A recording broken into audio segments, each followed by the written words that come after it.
From the weather team you can trust, here's Chief Meteorologist Eric Snidel. So we had an almost 90-degree day in the Rochester area today, and anybody who was outside in any extended capacity, you might be wondering, really didn't feel like a 90-degree day today. You know, the thermometer said one thing, but the reality is our dew point was really low. Our air was really dry, and that reality means it really did not feel nearly as oppressive as one might think. I say that with a tone of knowing what's going to change tomorrow, and not only is tomorrow going to be a hotter day, this is our muggy meter, it is going to be a vastly different humidity kind of a day. That moisture continues to pool across the area. We're going to be talking about dew points perhaps a good 20 degrees higher tomorrow.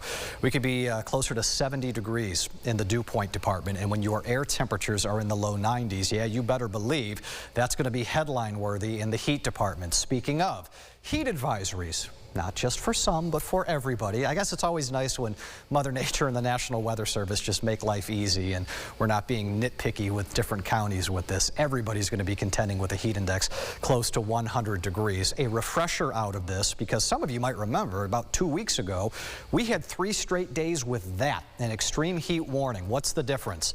Lower tier, more serious tier. And remember, we're in the lower tier here tomorrow. The heat advisory, there will be no extreme heat warnings as we see it right now, nor will there likely be multiple days of headlines in terms of the advisories and the warnings. So Tuesday is a one-off. Still hot though. You could have a few spots that are around that 100-degree mark.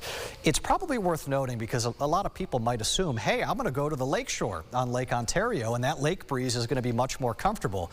Yes, in theory, unless there's something pushing that cooler air back on shore, offshore in this case, and that would be a pretty good breeze tomorrow out of the southwest, and that will, I think, keep a lot of that cooler air more like in this part of Lake Ontario. So this would be one of those days where going to the lake might actually be hotter than most anywhere else, unless you're in the water, and then you get some relief there.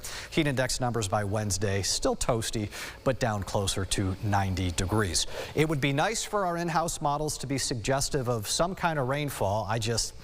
I don't see it happening. With this ridge of high pressure being as strong as it is, this is going to be a mainly sunny sky tomorrow.